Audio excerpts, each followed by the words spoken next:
Hello guys, welcome once again to Think Tank TV. Now, reactions has continually trailed the strong words that was used by the presidential candidate of the Labour Party in the just concluded presidential election in Nigeria, Mr. Peter Obi, at Havard Law School, where he recommended that the Nigerian government should quickly swing into the parliamentary system of government where our leaders will be more accountable to communicate with their citizens at least once every month. Now, he condemned the actions of most of our Nigerian leaders who go ahead to give spokesmen to speak on their behalf, and in his words, he called them lunatics and gangsters. Take a look. The presidential candidate of the Labour Party in the 2023 elections, Peter Obi, has explained why Nigerians need to return to the parliamentary system of government. Peter Obi made the comments at a lecture at Havard Law School in Boston, Massachusetts on Tuesday, April 16th. The former Anambra State governor said that Nigeria needs a parliamentary system of government where the president can communicate with citizens at least once a month. Let's take a look before we come back for a discussion. The presidential system, as we operate in Nigeria today, you have a bad leader, and it's stayed there for 4 years.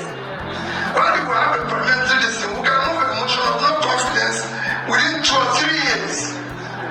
And again, if we have a parliamentary system, the president will be a member of parliament.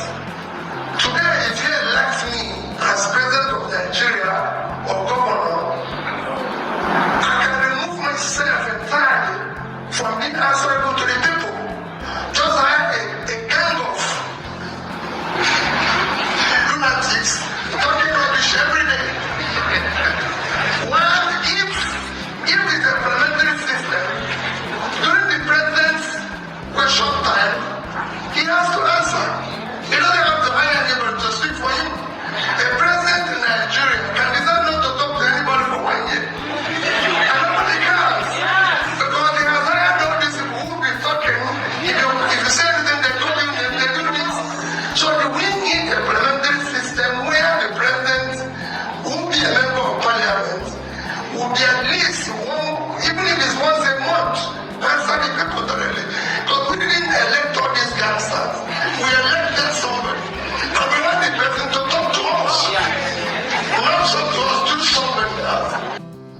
Dr. Massive, we need lunatics and gangsters.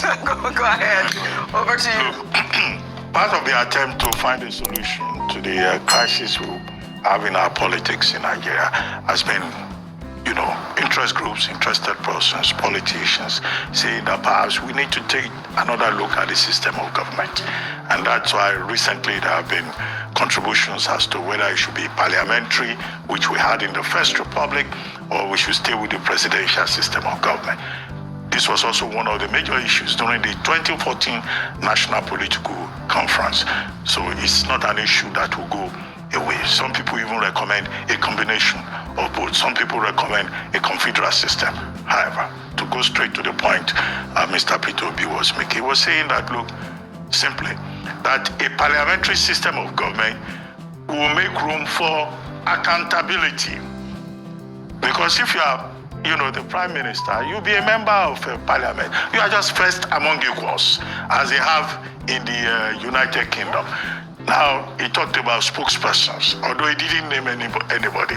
He referred to them as lunatics and thugs who abuse you when you try to make a contribution. But that in a parliamentary system, the prime minister will be accountable for himself. We see Prime Minister Rishi Sunak during Prime Minister's question time. So nobody is coming to explain for him. He will be the one to explain. So I get that point, but Mr. Peter Obi is a presidential candidate. When it comes to people, lunatics and thugs who will abuse you, I don't want anybody to start imagining that they have lunatics and thugs in the Aso Rock presidential villa. Well, don't name anybody as lunatics. Who is talking to? Don't mention him. He knows who he's talking to. Don't mention anybody. I'm not saying I don't know who he's talking to. I think it was general. He has left it at the level of innuendo. Just leave it at that. But I don't think it's about the system of government. Yes. I think it's about the accountability that we have in government. All right. And the way it's being practiced. All right. The fact that you have presidential system of government, but they made electoral debate mandatory.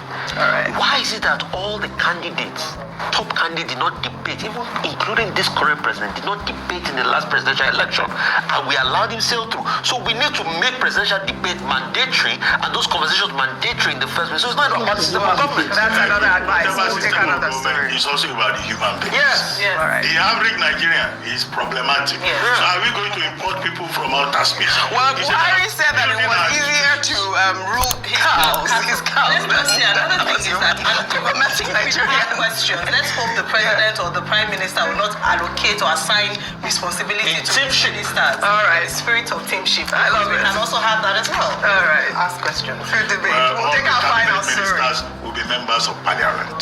That's how it works. You've seen it for yourself that the importance of our leaders communicating with their citizens cannot be overemphasized, as this was one of the major issues that was discussed in the national conference that was organized by Goodluck Ebele Jonathan many years ago, which has obviously not been completely implemented.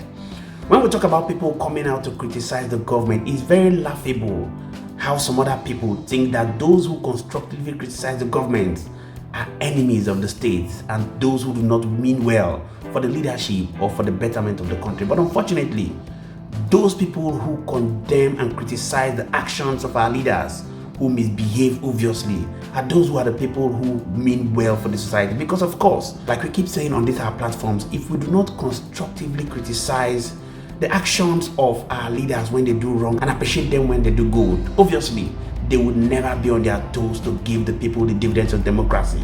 And of course, the importance of communicating with their followers who put them in office cannot be overemphasized, as it is very condemnable that some of our leaders get into position and do not even hold one town hall meeting within the period where they are voted to lead their people.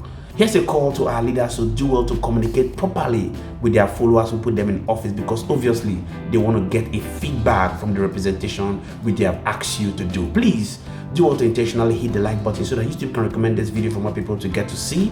Also do well to share this video to those who you think who want to see what the recommendations of Peter Obi is, and we shall continually be here to serve you. Many thanks indeed to all our viewers and returning subscribers. We really do not take it lightly. My name again is Moses, and this is Think Tank TV. See you on our next video. Bye for now.